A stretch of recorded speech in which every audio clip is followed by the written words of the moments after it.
So what do you guys think? Public property. What can you do on public property? I'm the public, right? I can do things on public property that it's like it's my property. But it's actually everybody's property. And so to do something on somebody else's property, you'd have to have permission. And we surrender our individuality into a society. And then we elect people to govern the society. You don't have freedom in a society to do things to other people that you wouldn't want done to you. And we have to make rules that would reflect the wishes of the masses and not the individual. The individual could see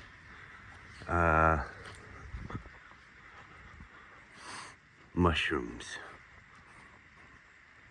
in the park, and they could go and pick the mushrooms. But my enjoyment of mushrooms is looking at them growing. And maybe some people will have those things where they want to put the electrodes on them. They don't want to disturb the mushrooms.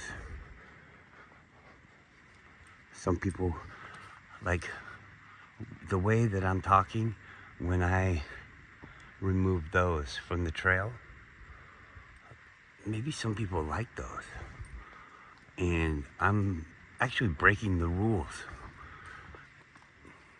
I don't know. Maybe I am, maybe I'm not.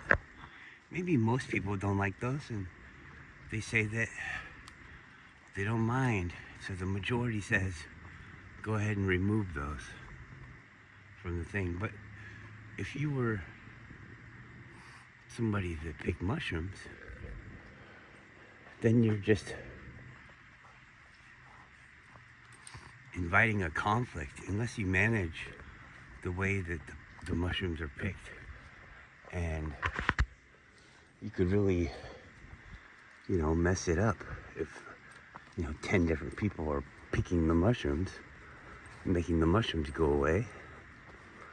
So, I don't know, I didn't look it up. But when the people that do the mushrooms start to become a hindrance on other people, well, then it's breaking the rules. And they could be here picking mushrooms against the rules, but in a respectful way where people don't worry about it. And I think the people that are here picking mushrooms do it that way. But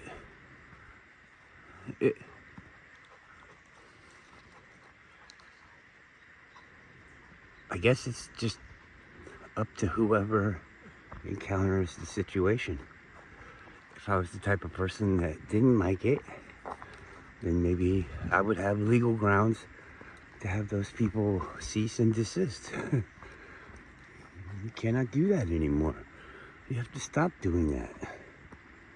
There's no more further doing that. You want mushrooms, go to the woods. But what's the woods? The woods is public property too. I don't think you're supposed to go to the national parks and things and harvest pine cones, harvest anything, harvest rocks, harvest sticks, twigs, pieces of grass, anything. I don't think you're supposed to. It's everybody's. And if everybody is content with it being right there on the ground, then that's the way we do it. And if we decide that we're gonna harvest these things, then it has to be done in a methodical way. And there's lots of different methods for different objectives and outcomes that you wish to see. So, I don't know. Can society work? I mean, really, these things seem... It's not the way that we live our life. So, are we keeping something that is actually against the way that we want to be? Maybe I'm wrong. Maybe this isn't the way the world works. They tell you, you can go and look up the rules. You can go and look up the time that we make the rules, the schedule for the rules, and go and talk to everybody about it. But it's not everybody. All those people, are they willingly? Or is it just an inconvenience? We have a thing that can go to everybody's house, everybody's everything, and everybody has specific things about themselves, and you could voice your opinion. We have things that can calculate insane amounts of numbers. So if we have 10 billion people on the earth and they have a choice of yes or no, or maybe even 5 different choices, then it seems like they can all vote and instantly know.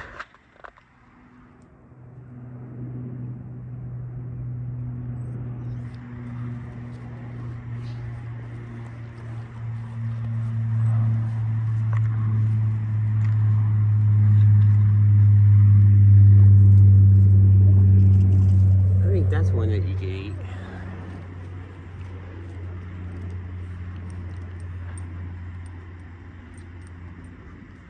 That's probably what the people come in here and I think they grow fast.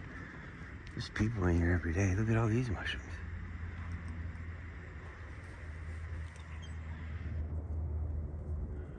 Boop-a-doop-a-doo. The Smurfs live here.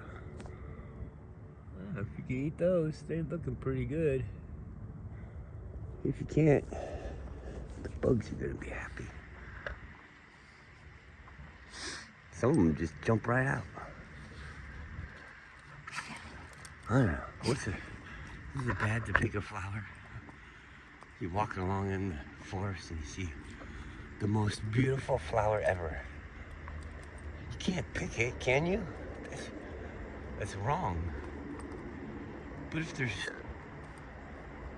100 million beautiful flowers, can you pick one then?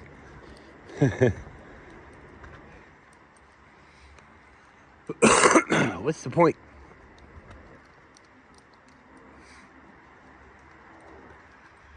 What's the point?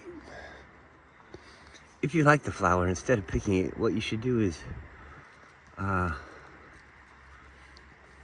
hang around the flower until it starts to try to reproduce, and then help it reproduce. And then take its babies and cultivate them. You can always have this beautiful living flower in your possession. You can make it grow in the wintertime.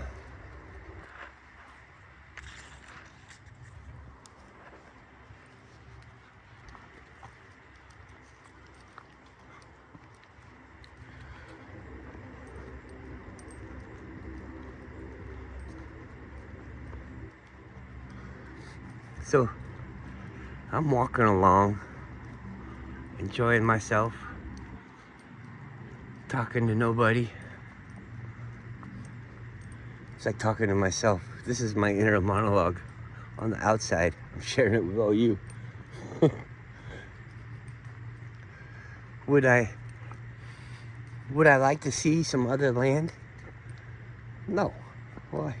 Well, maybe, but not right now. I'm building my thing here.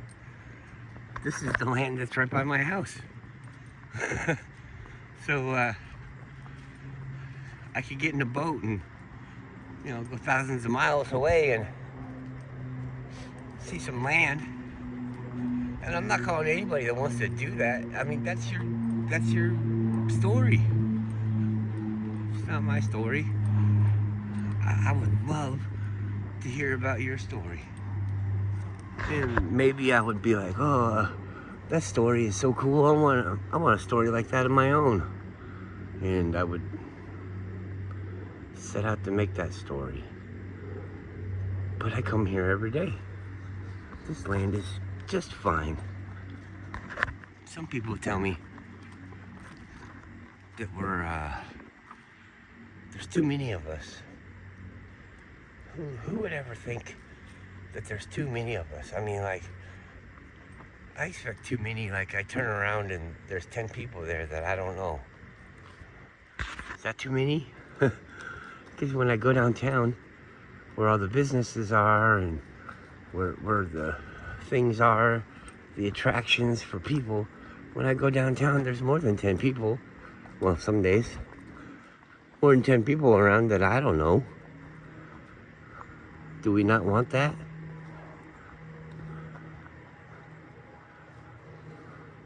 That's what they do. They go there to be part of the big group, to do things, to get the things. If you have a big group of people, you can sell them things easier. So the people that are down there with their little shops and things, they encourage people to do things so that they come down there and see things and buy things. Otherwise, there'd be no reason to be there. You could be anywhere in town, but you just go there because that's where all the people are. You know, there's not too many people. If anything, I'd say it's just right. But you know, when you go to the lower 48, and there's places where, you know, you could have been born, let's say Tacoma, and there's not really a whole lot of places. Well, Tacoma, even, you could just go across the bridge, go somewhere private. We would go to a park, and there'd be people in the park, but you could easily go to a section of the park like this where there's no people. It's like maybe a football field away. In every direction, there's no people. And they don't come over by you. You could go to a place where nobody walks. Or you could be somewhere where you think nobody walks, and all of a sudden, it's like a marathon comes running through. Where's the dog? He's old. He's just taking his time. He enjoys himself. He thinks that the enjoyment of doing his thing is worth the punishment. And he's right. I'm not gonna. Sometimes I get really mad at him, but I'm not gonna do anything. What's the point? He's just getting his.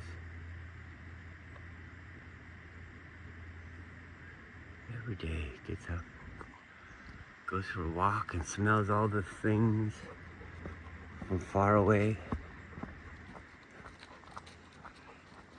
This one has the chance to kill something every day. Will she take it? Will she not?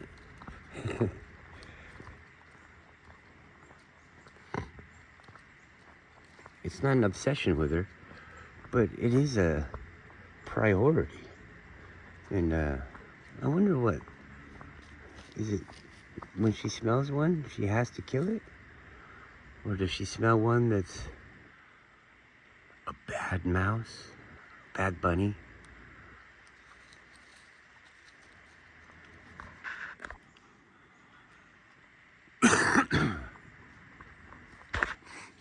So, I'm somebody that will say that viruses don't exist. Viruses are exomes. And exomes are parts of your immune system that attack things and kill the foreign objects that come into your body. And you could say, well, wouldn't a virus be a foreign object? Yeah, I suppose so. A virus would be a foreign object, and maybe technically there is, but like your runny nose, your common cold and things like that, those aren't viruses. It's not your body fighting some fucking living thing trying to kill you. It's like your runny nose is your body getting rid of the dead bodies of the things that you killed. Nothing can live inside of us. When they said that COVID has such a small temperature window, I mean, how hot do you think it is inside us? It's fucking hot. We're like bags of hot water. You're not cold water. You're not cold water walking around.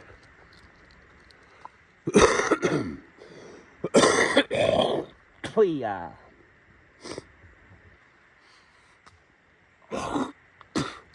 So you can watch it happen. Your body kills all the things inside you. And then depending on what those things are made of, they got to get out of your body. So your body makes snot. And like I said, depending on what they are, your body has different reactions to different compounds, I guess we'll call them. And plus, the snot isn't supposed to be in your stomach. Your body wants it out of you. So if it goes down to your stomach, it's gonna give you a stomach ache. It's gonna give you a stomach ache. It's gonna make your body want to poop it out. So then maybe even diarrhea. If it just runs down your throat and it goes into your stomach and all that, and your body turns it into a turd, you'll poop it out, but it's gonna irritate your throat and all that stuff. So your body will react to it, and maybe you'll have a sore throat. Maybe your nose will get plugged up. When you think about your nose getting plugged up, it's full of, you think it's full of snot. Well, it's not. They tell you things that you could know, but they kept it a secret. But then when they think it's not worth anything and they're gonna get everything that they can out of it, they'll tell you. And in this instance, they thought it was a joke. But your nose has tissue in it like a penis. You get dick nose. And your dick nose gets hard and it swells up. And then the passages get real constricted, and it's like you got a fucking stuffy nose. But it's your nose. It's your dick nose. Your dick nose is hard. So you gotta settle your dick nose down. Dick nose. That's the thing. I didn't test it. I'm not a doctor. You dick nose.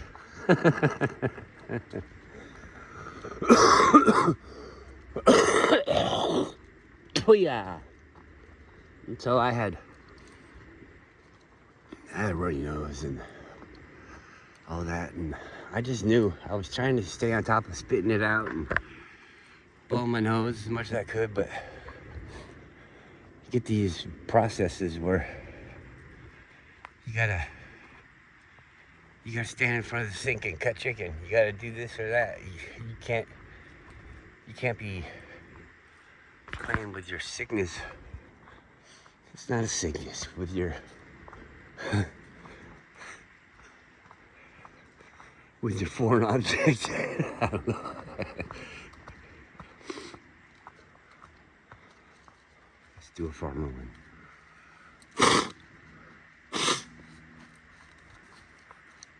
I love those ones. You plug up one nostril and you just snot rocket it right out. It feels so good afterwards. I don't like it when they don't produce. That could kind of hurt. Cause like maybe you think that you got a stuffed up nose, but it's just your dick's hard. Your nose dick's hard. You try to blow that out like a snot rocket and it kind of hurts. I'm sure people have done that.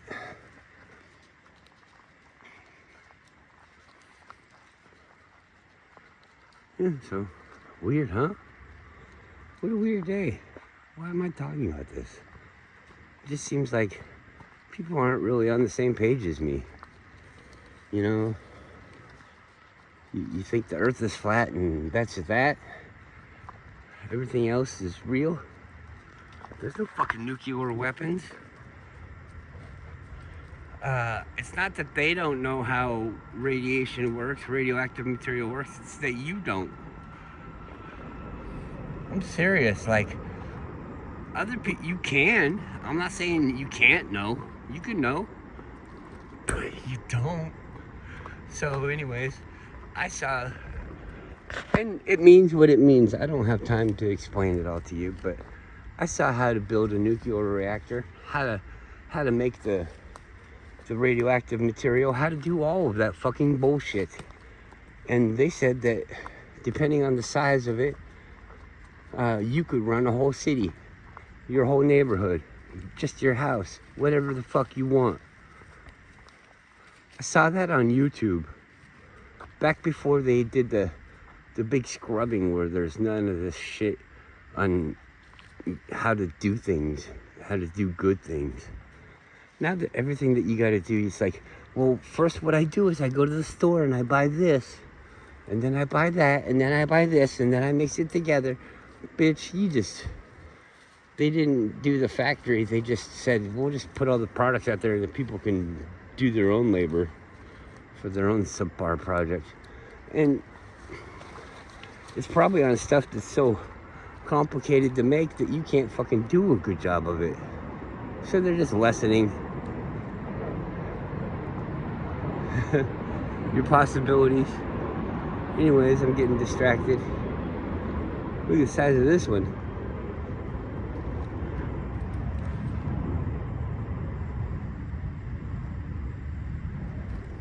Sombreros. Sombreros. The big hats. That's what sombrero means in Mexican. In Spanish. Big hat. Big hat.